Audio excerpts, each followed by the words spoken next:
नमस्कार बच्चों, इस YouTube चैनल पर राजेश सर आपका स्वागत करते हैं। अर्धवार्षिक परीक्षा 2021-22 क्लास 12th एग्रीकल्चर का बच्चों पेपर मॉडल पेपर थर्ड है। ये बहुत इंपॉर्टेंट क्वेश्चन है। इसमें फटाफट चैनल को सब्सक्राइब कीजिए और देखिए कौन कौन से इंपॉर्टेंट प्रश्न है बच्चों। पहला जो प्रश्न है इसमें वह है मृदा को प्रभावित करने वाला प्राकृतिक कारक है। पैतृक पदार्थ, जलाक्रांति, मृदा पीएच या मृदा जुताई का ढंग। तो इसमें बच्चों आंसर है फर्स्ट, पैतृक पदार्थ, पहला आंसर है। दूसरा क्वेश्चन है बायोडाइजेनिक खेती की विचारधारा का प्रतिपादन किया। किसने किया? रोडोल्फ फैमिली ने, डॉक्टर रुडोल्फ स्टेनर ने, हंस मूलर ने या लेडी और वेलफोर ने। तो इसका आंसर है बच्चों डॉक्टर रुडोल्फ स्टेनर ने। अगला प्रश्न है बच्चों, प्रजनक बीज की थैली पर टैग लगा रहता है। सुनहरे पीले रंग का, लाल रंग का, हरे रंग का या आसमानी रंग का। इसका आंसर है सुनहरे रंग का टैग लगा रहता है। अगला प्रश्न है जैविक नियंत्रण हेतु परभक्षी कीट है। क्राइसोपिट्स, ट्राइकोग्रामा, ट्राइकोडर्मा या पीएनवी फर्स्ट। तो इसका आंसर है क्राइसोपिट्स जो होते हैं वो जैविक नियंत्रण हेतु परभक्षी कीट होते हैं। अगला प्रश्न है क्षेत्र क्षमता पर जल की उपलब्धता होती है 100%, 50%, 10% या उपरोक्त में से कोई नहीं।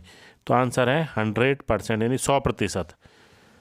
अगला प्रश्न है बच्चों, कौन सी सिंचाई विधि अधिक जल मांग वाली फसलों के लिए उपयुक्त नहीं है?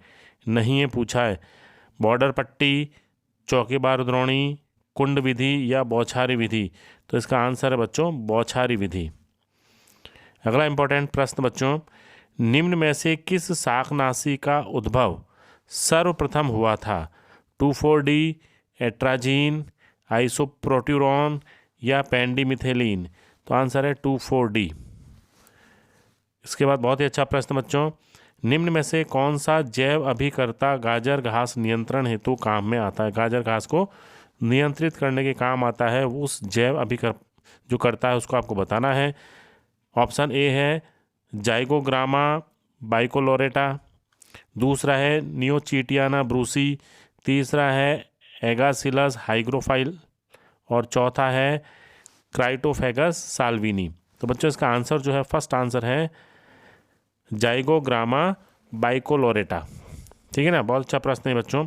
अगला प्रश्न है सीधी बुआई हेतु धान की उपयुक्त किस्म है? रत्ना, बाला, BK-79 या जया। तो आंसर है बाला, सेकंड आंसर है बच्चों इसका।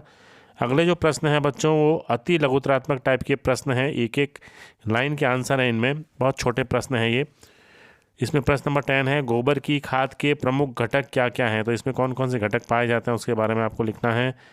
अगला प्रश्न है मक्का की खेती के लिए कौन सा नाइट्रोजनधारी जैव उर्वरक काम में लेते हैं? बहुत ही अच्छा प्रश्न। सिंचाई को परिभाषित कीजिए, सिंचाई की आपको परिभाषा लिखनी है। अनियंत्रित आप्लावन से क्या अभिप्राय है, इसको आपको समझाना है। और अगला प्रश्न है डेपोग विधि कहाँ से विकसित की गई है, इनके बारे में आपको लिखना है। तो बच्चों ये खंड ए के क्वेश्चन थे। अब अपन खंड बी की बात करेंगे। खंड बी में कौन कौन से प्रश्न हैं इंपॉर्टेंट जो अर्धवार्षिक परीक्षा में आपके आ सकते हैं। प्रश्न नंबर 15 है शस्य विज्ञान कला विज्ञान तथा व्यवसाय का संयोजन क्यों कहलाता है? इसके बारे में आपको समझाना है। प्रश्न नंबर 16 मृदा संरक्षण में पलवार का महत्व समझाइए। पलवार का महत्व आपको समझाना है मृदा संरक्षण के लिए। बहुत अच्छा प्रश्न बच्चों ये।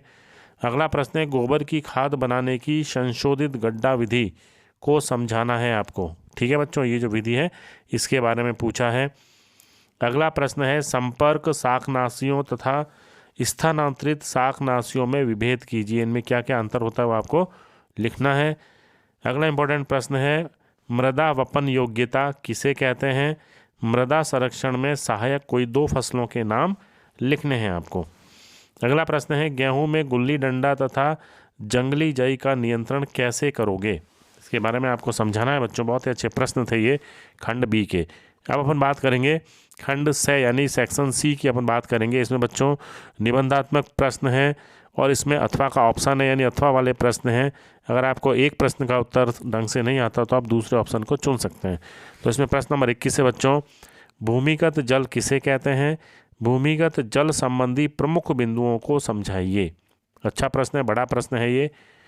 अगर आपको इसका उत्तर ढंग से नहीं आता है तो अगला ऑप्शन है बॉर्डर पट्टी सिंचाई विधि तथा कुंड सिंचाई विधि के लाभ और सीमाओं को समझाइए।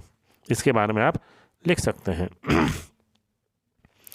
अगला प्रश्न बच्चों, प्रश्न नंबर 22, शुष्क कृषि में फसल प्रबंधक के विभिन्न सिद्धांतों को विस्तार से समझाइए। यानी शुष्क कृषि में फसल का प्रबंधन किस प्रकार से किया जाता है, उसके विभिन्न सिद्धांतों को आपको समझाना है। अगर आपको इसका उत्तर नहीं आता है तो अथवा में जो प्रश्न है, भू परिष्करण कितने प्रकार का होता है, प्रत्येक को समझाइए।